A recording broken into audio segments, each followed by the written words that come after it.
Hi guys, welcome back to Rad's Retreat. Rad is speaking, Rad's in the house, you might say. We're just taking a look at some of the rough turned items I've got in the shack drying. Some of them are ready to be turned, finished turned, some of them are still drying. But I thought you might like a look at some of them. Now I do apologise before we go any further if you do see a bowl or a dish or whatever that you've seen before in one of the other videos. I do apologise for it. My memory's not as good as I would like, so you may see some, a bowl or whatever that you've seen in other videos. So I do apologise for it, but the vast majority will be new to you. So we'll start off with this one, shall we? A little ash bowl, but unfortunately, a great big split in it. Now I'm in two minds what to do with this little ash bowl. I'm in two minds whether to just bung it in the chuck and just use it as a practice piece. Just, practice a few different cuts on it, whittle it away. Or I may, get the Dremel in there, widen it out, then get the pyrography pen in there and blacken the edges, make it look like a natural fissure. I don't know. It's not a big piece, so it's no big deal. I hate throwing wood away though. I really do hate throwing any wood away. But I think with this being such a small piece and that being such a big crack, I think it's going to get used for, practice cuts. Bung it in and do a few practice cuts. Get some use out of it.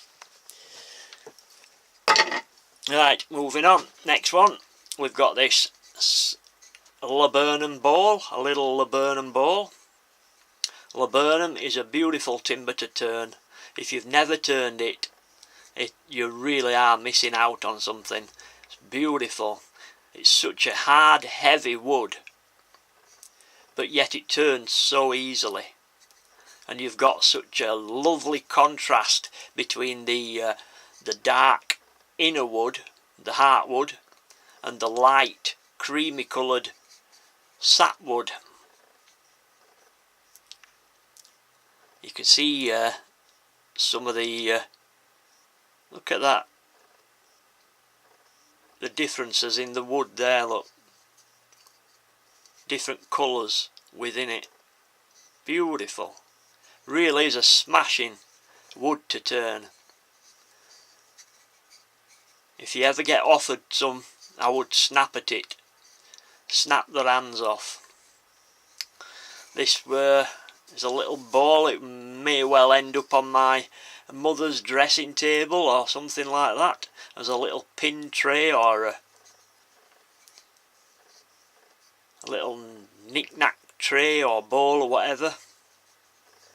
They're just handy things to have around these for putting like paper clips in or pins or safety pins, handy little bowls, just a nice size.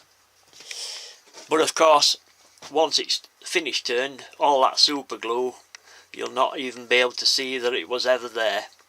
So should turn up nice, I think. We'll move on.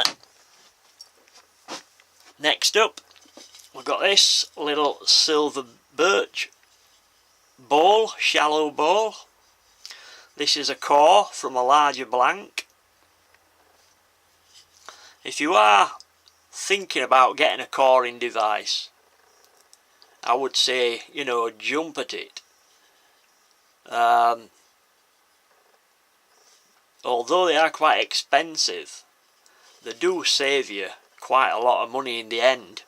I mean, you've got to realise that this little shallow bowl would have been just shavings on my my shack floor, but now I've got something else I can make something from. They save you an arm and a leg. I mean, alright, I got this wood for free, but you know, out of that one blank I've got 2 bowls, so that's one less blank that I've got to buy from a shop. So I would say go for it. Silver birch, it's a lovely wood to turn if you've never turned it before. Very easy to turn, can give you some stunning pieces. I call this flame birch. If you look closely, it looks like flames wicking up from a fire. It's very easy to turn and takes very well to oils. And I found the best oil finish that I found for it is actually boiled linseed oil. For some reason it seems to penetrate into it the best, and it just shows the wood off. It just gives it that chatoyance like no other oil seems to. It does take a while to dry, but it really does make the best of the wood, shows it off to its best. Right, we'll move on to the last piece in this particular video.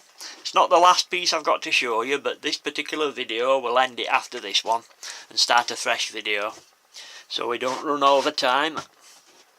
This is another piece of laburnum. You'd be surprised how heavy this piece is. There you can see the contrast between the dark inner wood, the heartwood, and the light coloured sapwood. It's like a creamy off-white colour. It has got a few cracks in it which will have to be filled, but there is one major problem with it. It has started cracking there quite a lot, but I think I've managed to stop that. But round on this side it's actually started delaminating itself here. I forgot the actual name for it, but basically it started detaching itself on one of the growth rings. So I have doused it in super glue, so it should be alright, but I'm gonna have to be super careful when I turn it. I shall only turn it at a fairly low RPM, just in case. I'll probably not go above 600 RPM, and even then, you know, I'll be using a full face mask just in case. I mean, even that piece of wood there, with it being, it's not a big piece of wood that would fly off, but it is quite a dense, heavy wood, and you'd be quite surprised how much energy would be contained in that piece of wood when it comes flying off at 600 RPM. It would upset your day, put it that way. So if this had been ash and that would have happened, I would have binned it. But it's laburnum, and it's, you know, laburnum's quite a treasured wood to me. I love the stuff.